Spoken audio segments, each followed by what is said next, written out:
Ya, assalamualaikum warahmatullahi wabarakatuh. Waalaikumsalam. Bagaimana kabarnya Mas Rafli? Apakah sehat? Alhamdulillah sehat.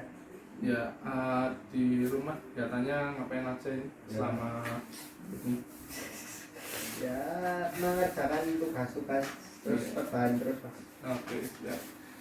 Kali ini kita akan membahas materi tentang peran kebijakan moneter, fungsi kebijakan moneter, peran kebijakan fiskal dan juga fungsi kebijakan fiskal ya Mas Rafli ya. Siap.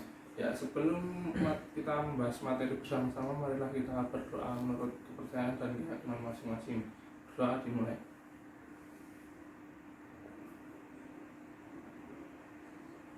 Doa selesai. Ya. Coba dibuka bukunya Mas Raffi tentang peran kebijakan moneter ya. Oke, kita bahas sekarang materi peran kebijakan moneter. Coba Mas Raffi tolong dibaca poin-poinnya tentang peran kebijakan moneter. Peran kebijakan moneter terdiri dari 5, yaitu yang pertama, mencapai target pertumbuhan ekonomi pada berbagai sektor ekonomi. Untuk yang kedua, menjaga kestabilan ekonomi untuk meningkatkan pertumbuhan ekonomi.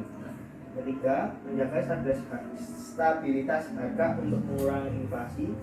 Keempat, meningkatkan kesempatan kerja dan pemerataan pendapatan. Dan yang kelima, memperbaiki neraca pembayaran dan neraca perdagangan. Oh ya, siap. Mungkin Mas Rafli sudah jelas apa belum tentang materi itu? Cukup jelas. Cukup jelas. Oh ya, oke. Saya kalau Mas Rafli sudah cukup jelas, saya akan menjelaskan supaya lebih jelas lagi. Yang pertama adalah menjaga stabilitas ekonomi.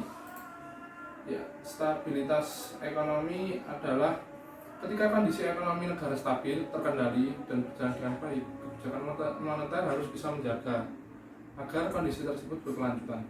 Stabil juga berarti arus uang yang beredar di pasar sama dengan arus barang atau jasa yang ada di masyarakat. Jadi uang dengan barang itu harus seimbang, Mas Rafli. Nah, yang kedua adalah menjaga kestabilan harga. Dan hal ini pasti Mas Rafli tahu apa itu kestabilan harga. Yang jelas harga di pasaran tidak naik atau turun.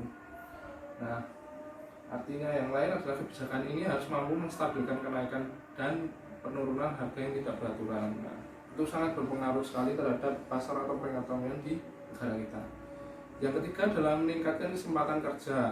Nah, dalam hal ini adanya keseimbangan uang yang beredar dan jumlah barang atau jasa. Para pengusaha diharapkan lebih berani mengadakan investasi, Mas Raffi.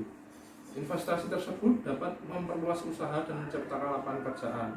Nah, seperti Mas Rafli pun walaupun muda, kalau bisa ya membuka lapangan kerja supaya ini bisa bisa membantu keseimbangan uang yang beredar ya. Nah, yang keempat adalah kebijakan moneter juga berperan untuk memperbaiki posisi neraca perdagangan dan neraca pembayaran. Contohnya Mas Rafli, lewat satu yang sebelumnya dipanggil ekspensif. Ketika terjadi deflasi, maka kebijakan ini digunakan untuk memperbaiki posisi neraca perdagangan dan neraca pembayaran melalui penambahan jumlah ekspor yang terjadi dikarenakan menurunnya suku bunga perbankan.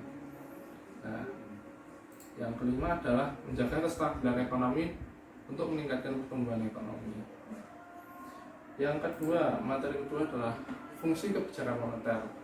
Nah, mungkin Mas Rafli tahu apa itu fungsi kebijakan moneter? Tolong dijelaskan ya Mas Rafli. Untuk fungsi kebijakan moneter diperlukan untuk mencapai kestabilan nilai mata uang rupiah.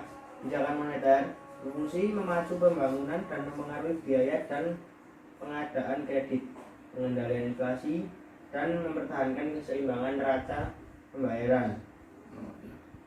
Ya, saya akan menjelaskan lebih jelas lagi ya Mas Rafli. Kebijakan fungsi kebijakan moneter di sini ada beberapa macam. Yang pertama saya sebutkan adalah menjaga iklim investasi. Dengan adanya kebijakan moneter, tingkat suku bunga dapat dikendalikan karena tingkat suku bunga sangat berpengaruh terhadap penanaman modal atau investasi. Yang kedua adalah menjaga kestabilan harga barang dan jasa. Nah, ini yang penting sekali Mas Rafli, karena tanpa ada kestabilan harga dan jasa, orang-orang yang berjualan atau yang melakukan perekonomian itu akan sangat sulit. Nah, kebijakan moneter merupakan salah satu dari kebijakan ekonomi makro. Ekonomi makro mencakup permasalahan inflasi yang berarti naiknya harga barang dan jasa secara terus-menerus. Rencanakan anggaran tahun yang bersangkutan. Yang ketiga adalah fungsi pengawasan. Fungsi pengawasan adalah ketika anggaran negara menjadi pedoman untuk menilai apakah kegiatan penyelenggaraan pemerintahan negara sesuai dengan ketentuan yang telah ditetapkan atau tidak. Yang keempat adalah fungsi alokasi, yaitu ketika anggaran negara dialokasikan untuk tujuan mengurangi tingkat pengangguran dan pemborosan sumber daya serta menambah efisiensi dan efektivitas perekonomian negara. Yang kelima adalah fungsi stabilisasi. Nah, seperti namanya stabilisasi, yaitu ketika anggaran pemerintah menjadi alat untuk memelihara dan mengupayakan keseimbangan stabil fundamental perekonomian. Yang terakhir adalah fungsi distribusi. Nah, distribusi ini di sini berarti membuat kebijakan anggaran dengan adil dan rasa kepatutan. Nah, itu Mas Rafli materi kita hari ini. Kali aja ada yang bisa ditanyakan atau ada yang kurang. Ada satu pertanyaan, Pak. Oh ya, silahkan. Dari kebijakan moneter, apakah ada dampak di kebijakan moneter? Oh, sebenarnya dampak ada, Mas Rafli.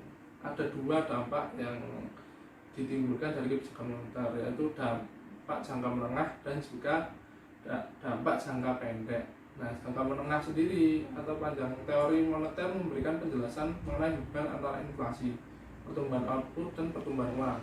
Sedangkan jangka pendek sendiri adalah pada pembahasan mengenai dampak kebijakan moneter dalam jangka pendek untuk adanya kekompleksitasan. Secara umum, jika harga dan upah sangat fleksibel, maka pasar barang dan pasar tenaga kerja akan sempurna. Setiap agen ekonomi akan memiliki informasi penuh tentang kondisi perekonomian dan kebijakan yang akan diterapkan oleh otoritas moneter. Nah, oke, masih ada yang ditanyakan atau belum jelas, Mas Raffi? Sekian saja, Mas Raffi ya. Jika ada pertanyaan atau yang kurang bisa tanya sama saya ya. Ya. Oke, jika sudah jelas semua, mari kita tutup materi ini untuk pembelajaran nanti dengan doa bersama. Dan menurut kepercayaan dan agama masing-masing berdoa.